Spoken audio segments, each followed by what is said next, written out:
be me a couple of years into my university degree. Just trying to get through it, you know? My major is something that actually leads to a job. Think numbers, concrete facts, things that are either right or wrong. I like it that way. Simple. The university, in its infinite wisdom, requires everyone to take a certain number of humanities courses to become well-rounded. Whatever that means. It just feels like a way to make you pay for more classes you don't need. I scroll through the course catalog looking for the path of least resistance.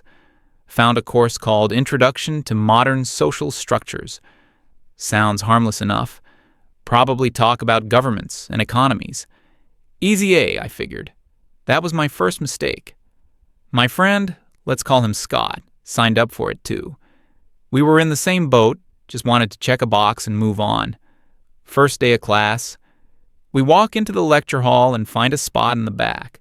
The room is about 60% female, which is pretty standard for these types of classes. The professor walks in, a woman in her mid-40s. She has that look, the one that says she's deeply disappointed in the world, and it's somehow your personal fault. She introduces herself in the course. Within the first 5 minutes, it's clear this isn't going to be about governments or economies. The entire lecture is about power dynamics and systemic inequity. Every other sentence contains the phrase, toxic masculinity. Scott and I just look at each other. We knew right then we had made a terrible mistake. She has this way of talking where she splits the world into two teams. No nuance, no middle ground. You're either with her or you're part of the problem. The girls in the front rows are nodding along, taking vigorous notes. A few of them look back at the guys in the room with this look of pity and accusation. It felt like we were already on trial for something. The first couple of weeks were a masterclass in psychological warfare. She'd ask a question to the class. If a girl raised her hand, the professor would beam, "Yes, an excellent point. Thank you for that valuable insight." If a guy raised his hand, her face would tighten. She'd listen with her arms crossed, head tilted, like she was just waiting for him to say something she could dismantle. One guy tried to offer a different perspective on a topic. She cut him off mid-sentence, told him his viewpoint was a textbook example of unexamined male privilege, and that he needed to do the work of listening to other voices instead of centering his own. The guy just sank in his chair and didn't speak for the rest of the semester. After that, none of the guys ever asked questions again. We learned the rules of the game: stay silent, be invisible. Scott and I would just sit in the back and text each other, making fun of the buzzwords. It was our only way to stay sane.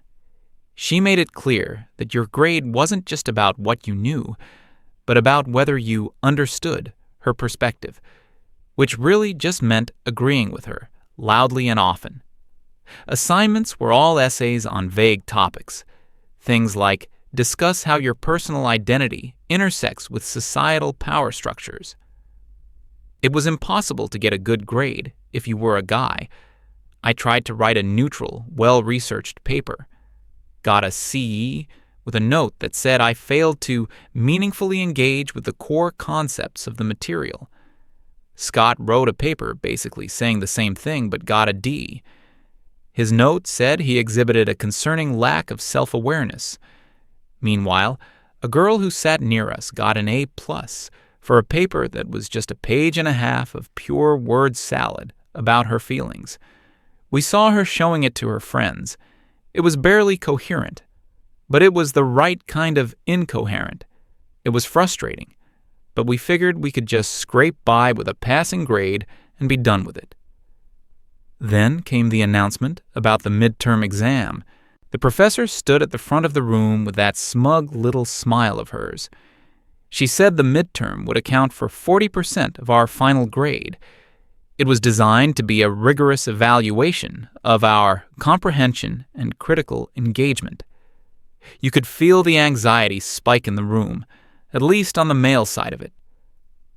The day of the exam arrived. It was one of those classic in-class pen and paper deals. She walks in carrying 2 stacks of papers. They're clearly different colors. One is light blue, one is light green. Scott nudges me. Dude, look at that. 2 different tests. I shrugged it off. It's probably just to stop people from cheating. Version A and version B, you know? He didn't look convinced, but we dropped it. The professor starts handing them out. She walks down one aisle, handing the blue papers only to the female students.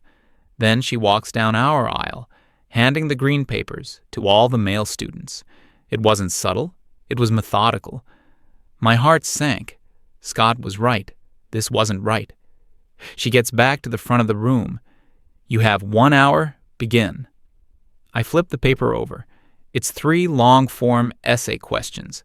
The first question: analyze the semiotics of patriarchal expression in post-industrial media landscapes and discuss its role in perpetuating hegemonic masculinity. I read it 3 times. I had no idea what it was even asking. It used terms we'd never even heard in the lecture. I look at the second question. It was even worse. Something about epistemological frameworks of oppression and intersectional paradigms. This wasn't a test. It was an execution. I look up. Every single guy in the room has the same look on his face, a mixture of panic and defeat. Pencils weren't moving. People were just staring at the page. Then I look over at the girls. They were writing away, furiously, confidently. Some of them were already on their second page. There was no struggle, no hesitation, just the sound of their pens flying across the paper. The hour felt like an eternity and a few seconds all at once. I spent the whole time just trying to write something, anything, that sounded vaguely intelligent. I threw in every buzzword I could remember from her lectures, hoping something would stick. It felt like trying to build a house with smoke. When she finally called time, I hadn't even finished the second question. I handed in my paper, feeling completely dejected. Scott and I walked out of the lecture hall without saying a word. We knew we had just bombed it. We weren't the only ones. All the guys were gathered outside, comparing notes. Everyone had the same impossible questions. Everyone was lost. A week later, the grades were posted online. I logged in with a sense of dread. I scrolled down to the course name. Midterm exam, 18100. Grade, F. My stomach dropped. I had never gotten a grade that low in my entire life. I immediately texted Scott. He got a 22100, also an F. We started a group chat with a few of the other guys from the class. The story was the same for every single one of them. F's and D's across the board. The highest grade any guy got was a 45. Then the girls started posting in the main class discussion forum. OMG got a 98 on the midterm. So easy. Right? I was worried, but I got a 95. She's such a fair marker. Anyone get less than an A? LOL. It was a slap in the face. They weren't just succeeding, they were gloating. One of them even posted a comment saying, maybe the guys should spend less time on video games and more time studying. The rage I felt was cold and sharp. This wasn't about academics. This was a targeted attack. Scott was furious. I told you it was 2 different tests. We have to do something. But what could we do? Go to the dean? It would be our word against hers. A bunch of failing male students versus a female professor. We knew exactly how that would play out. We'd be labeled as entitled, angry men who couldn't handle a challenging course. They'd probably make us attend a sensitivity training workshop. We were trapped. Scott, however, wasn't ready to give up. We need proof, he said. Undeniable proof. The next day, we came up with a plan. It felt kind of grimy, but we were desperate. We saw one of the girls from our class who was always talking about how easy it was. We went up to her, putting on our best friendly, non-threatening faces. I was the one who did the talking. Hey, sorry to bother you. We did really poorly on the midterm, and we're trying to figure out what we did wrong. Would you mind if we took a look at your test, just to see what a good answer looks like?" She looked us up and down, a little skeptical. Then she gave this pitying smile. "Oh, you poor things. I heard some people found it difficult." She pulled the blue paper out of her binder. "Sure, I guess. Don't copy it for the final, though," she said with a little laugh. We thanked her profusely and said we'd just take a quick picture of it for reference. She shrugged and let us. We walked away, and as soon as we were around the corner, we pulled out the photo on my phone. We huddled over it, and the injustice of it all hit us like a physical blow. Her first question was, "Define social structure and provide 3 examples from your daily life." Her second question, "Who was Karl Marx and what was his main theory about class conflict?" Her third question, "Explain the difference between equity and equality." These were questions from a high school textbook. They were simple, direct, and based entirely on the core material of the first few lectures. There was no jargon, no philosophical traps, no academic gibberish. It was a completely different test, an infinitely easier test. We finally had the proof, black and white, or rather, blue and green. We had the evidence of a system rigged against us. The problem was what to do with it. We still had the same dilemma. If we took this to the university administration, she would find a way to spin it. She'd say it was an equitable assessment model. She'd claim she was using differentiated instruction to challenge different groups of students appropriately. She'd bury them in academic jargon and social justice rhetoric until they just gave up. And we would still be the bad guys. Frustrated, we decided on a direct and probably stupid approach. We decided to confront her ourselves. We looked up her office hours, Tuesday afternoon. We walked to her office, hearts pounding. We felt like we were walking into the lion's den. Her door was open. She was sitting at her desk, typing away. A couple of her star female students were sitting in the chairs opposite her, chatting with her like old friends. We knocked on the doorframe. She looked up, and the smile on her face vanished the second she saw us. It was replaced by a look of profound annoyance. "Yes?" she asked, her tone dripping with impatience. The 2 other students turned and stared at us, their expressions equally unwelcoming. I took a deep breath. "Professor, can we talk to you for a moment about the midterm?" She sighed dramatically. "I've already told a dozen of your classmates that I don't regrade exams just because you're unhappy with the outcome." Scott stepped forward. "This isn't about the grade. It's about the test itself." He pulled out his phone and showed her the side-by-side pictures. Our impossible green test next to the girls' laughably easy blue test. We noticed there were 2 different versions of the exam. Could you explain why they were so drastically different in difficulty? We expected her to get defensive, to deny it, to stammer. She did none of those things. She glanced at the phone, then looked back at us, and a slow, smug smile spread across her face. It was the most condescending expression I have ever seen. She leaned back in her chair, steepling her fingers.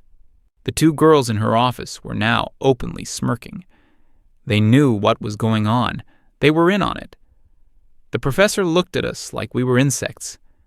"Are you familiar with the concept of a handicap in golf?" she asked, her voice calm and patronizing. "You give the weaker players an advantage to make the game fair. I view my classroom the same way." I couldn't believe what I was hearing. She was admitting it, proudly. "So, you're saying you deliberately gave us a harder test?" I asked, my voice shaking a little with anger. "I'm saying," she said, leaning forward, "that for centuries, the educational system was designed by men, for men. It rewards a very specific type of aggressive, linear thinking that privileges the male brain. My methods are simply an attempt to correct that imbalance." She gestured to the 2 girls beside her. "Some students come into this classroom already at a disadvantage, burdened by societal expectations and historical oppression. Others, she said, looking directly at us, come in with a lifetime of unearned privilege. My job is to create equity, true equity, and sometimes that means challenging the privileged and supporting the marginalized. It's not my fault if you find that challenge uncomfortable. It was a perfectly crafted, academically sound speech that was complete and utter nonsense. It was a justification for blatant, vindictive discrimination. Scott was about to explode. I could see it in his eyes. "So, this is fair to you?" he managed to say through clenched teeth. She just smiled that infuriating smile again. Fairness doesn't mean treating everyone the same. It means giving everyone what they need to succeed. Perhaps what you need is a bit more intellectual rigor to help you overcome your toxic conditioning. She then turned to the girls. Now, as we were saying about Foucault, she had dismissed us, completely and totally. We were left standing there, humiliated, in front of her giggling disciples. There was nothing else to say. We turned and walked away. The sound of their laughter followed us down the hall. We walked all the way across campus and just sat on a bench, not saying anything for a long time. The feeling of powerlessness was suffocating. We were right, and we had proof. But it didn't matter. The system wasn't broken. It was working exactly as it was designed to. It was a machine built to protect people like her and crush people like us. Any attempt to fight it through official channels would be suicide. We sat there for maybe half an hour. The sun started to set. Finally, Scott broke the silence. He wasn't looking at me. He was staring off into the distance, a strange look on his face. It wasn't defeat anymore. It was something else, something cold and hard. "Okay," he said quietly. "There's no point in playing their game anymore." He turned to me, his eyes now focused and intense. "It's time we start playing our own." I just looked at Scott, not really understanding what he meant. "What are you talking about?" "I'm talking about the fact that we can't win by following the rules," he said, his voice completely flat. "Because she sets the rules. The university sets the rules. The whole system is her playing field." He stood up and started pacing in front of the bench. We tried to be reasonable. We tried to be direct. And she laughed in our faces. She admitted to everything because she knows she's untouchable. She has academic freedom and a whole ideology to back her up. He stopped and looked right at me. "So, we're not going to go to the dean. We're not going to file a complaint. We're going to burn her to the ground using her own arrogance against her."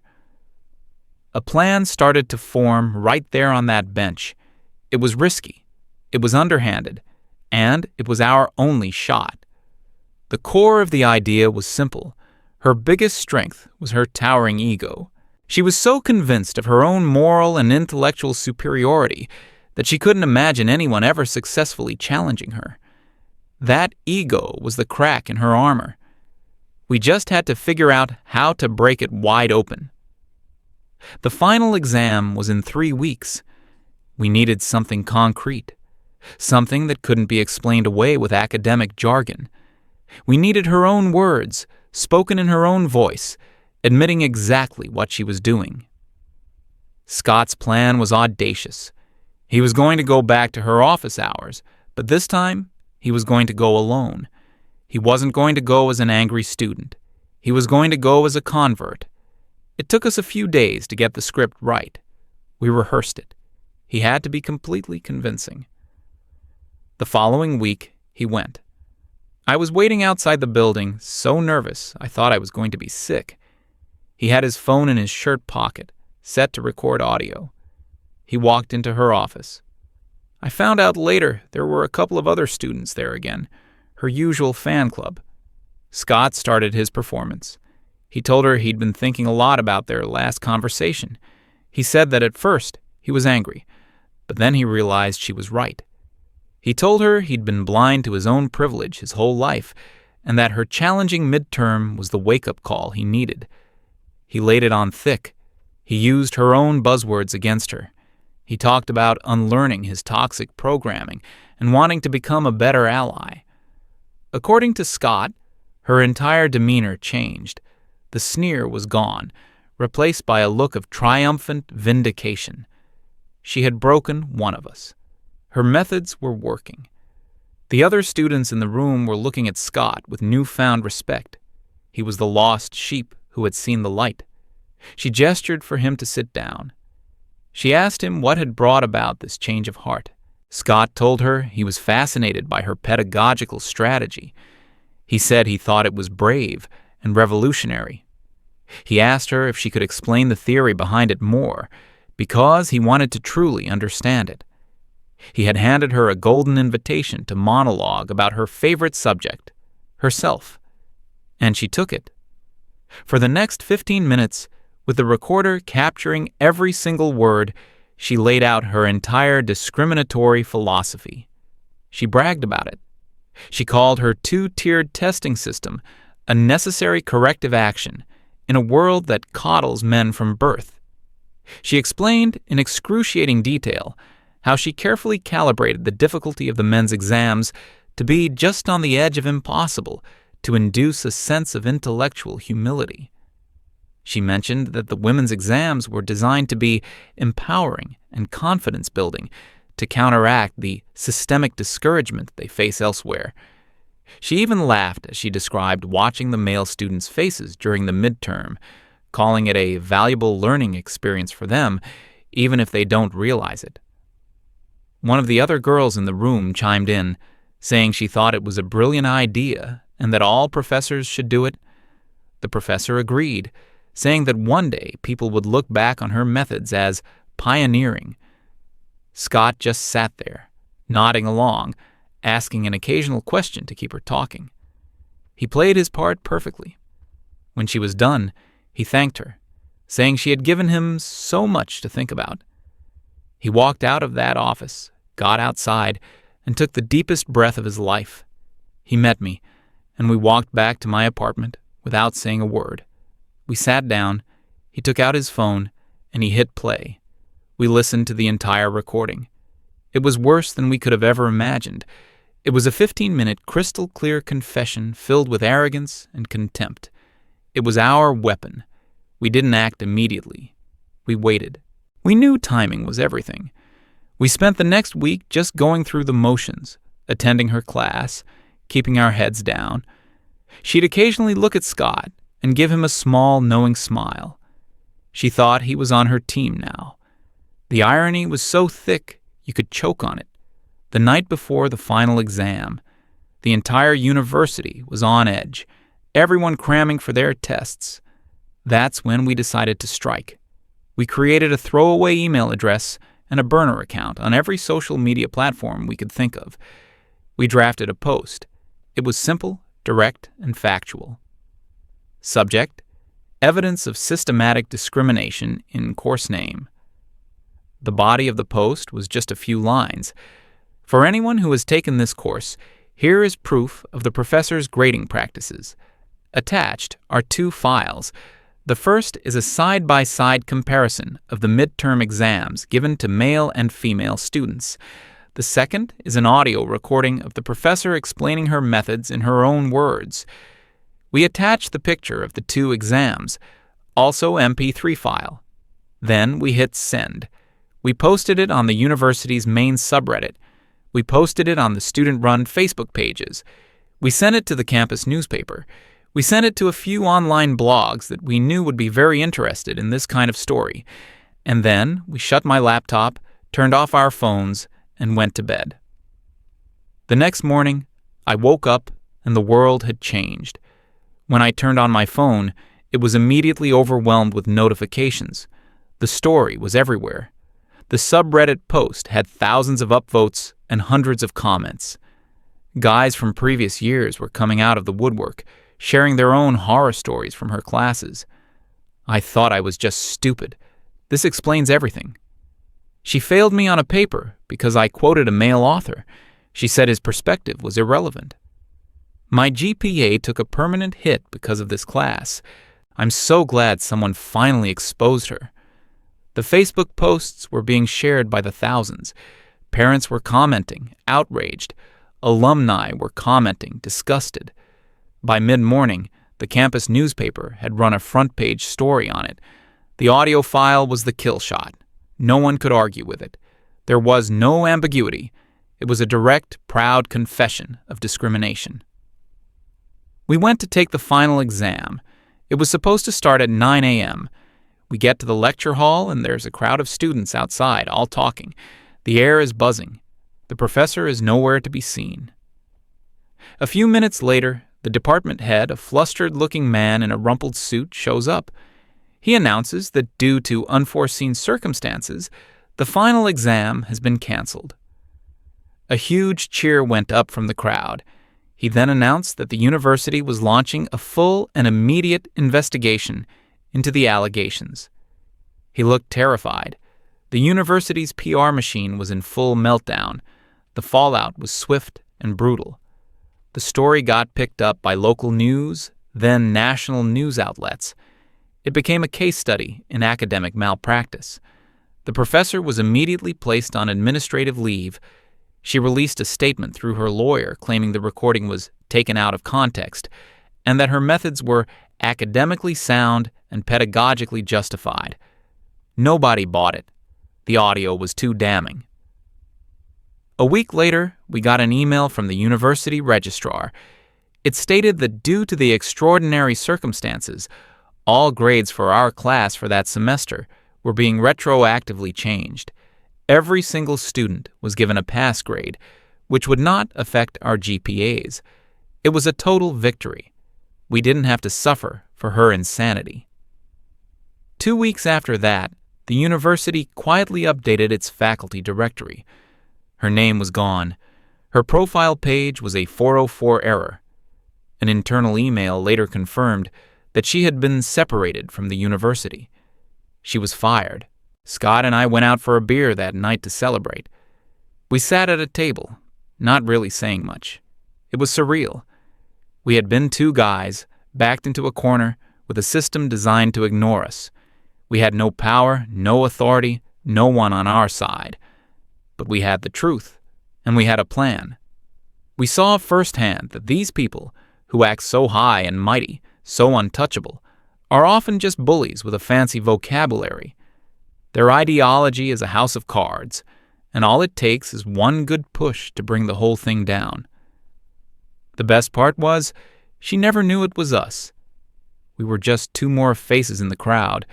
To her, we were just a couple of the dumb, privileged boys she held in such contempt. She never realized that those same boys were the ones who orchestrated her downfall. And that, I think, is the most satisfying justice of all.